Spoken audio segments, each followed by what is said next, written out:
ஒரு மனுஷனோட வாழ்க்கையில் யாருக்கும் தெரியாத சில தருணங்கள் இருக்கும். மற்ற நேரத்தில் அவன் சிரித்த முகத்தோட எல்லார்கிட்டையும் பேசுவான். ஆனால் தனியாக இருக்கும்போது அவனோட கண்ணீர் மட்டும்தான் அவனுக்கு துணையாக இருக்கும். நம்ம கண்ணீரை யாரும் பார்க்காத அந்த நேரம்தான் நம்ம வாழ்க்கையில் மிகப்பெரிய போராட்டம் நடக்கிற நேரம். சில வலிகள் இருக்கும், அதை சொல்ல வார்த்தைகள் இருக்காது. சில கஷ்டங்கள் இருக்கும், அதை சொல்ல நினச்சாலும் எங்கே புரிஞ்சுக்க போகிறாங்கன்னு தோணும். அதனால தான் சில பேர் அவங்களோட வலியை மறைச்சு சிரிப்பை மட்டும் காட்டிட்டு வாழ்கிறாங்க. நம்ம மனசுக்கு நெருக்கமான ஒருத்தர் என்னாச்சுன்னு ஒரு வார்த்தை கேட்டால் கூட பல வருஷங்களாக மறைச்சி வச்ச கண்ணீர் வெளியே வந்துடும்.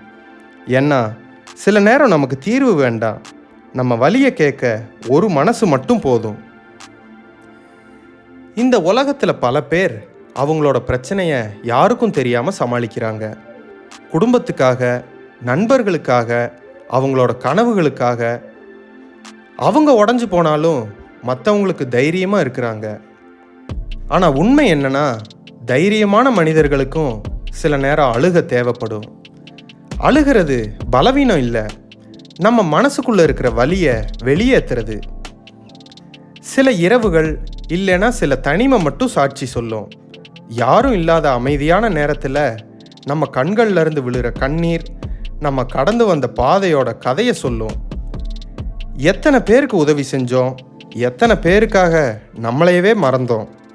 ஆனால் நமக்கு கஷ்டம் வந்த நேரத்தில் நம்ம பக்கத்தில் யார் இருந்தாங்கன்னு அந்த நேரம்தான் புரியும். வாழ்க்கையில் ஒரு விஷயத்தை மட்டும் ஞாபகம் வச்சுக்கோங்க, உங்கள் கண்ணீரை யாரும் பார்க்கலைனாலும் அது வீணாகலை. அந்த கண்ணீர் தான் ஒரு நாள் உங்களை இன்னும் வலிமையான மனிதராக மாற்றும். இன்னைக்கு உங்களை யாரும் புரிஞ்சுக்கலைனாலும் ஒரு நாள் உங்களோட அமைதிக்கு பின்னால் இருந்த வலியை இந்த உலகமே புரிஞ்சுக்கும். அது வரைக்கும் உங்களை நீங்களே கவனிச்சுக்கோங்க. எல்லாரையும் நல்லா பார்த்துக்கிறதுக்கு முன்னாடி உங்கள் மனசுக்கும் கொஞ்சம் அன்பு கொடுங்க. ஏன்னா நம்ம கண்ணீரை யாரும் பார்க்காத அந்த நேரத்தில் தான் நம்ம உண்மையான பலம் உருவாகுது. நன்றி. சில பயணங்கள் பாதையில் இல்லை, நம்ம மனசுக்குள்ளே தான் நடக்கும். இந்த வீடியோ பிடிச்சிருந்தா லைக் பண்ணுங்கள், சப்ஸ்கிரைப் பண்ணுங்கள். இதே மாதிரி இன்னொரு வீடியோவில் சந்திக்கலாம். பாய்.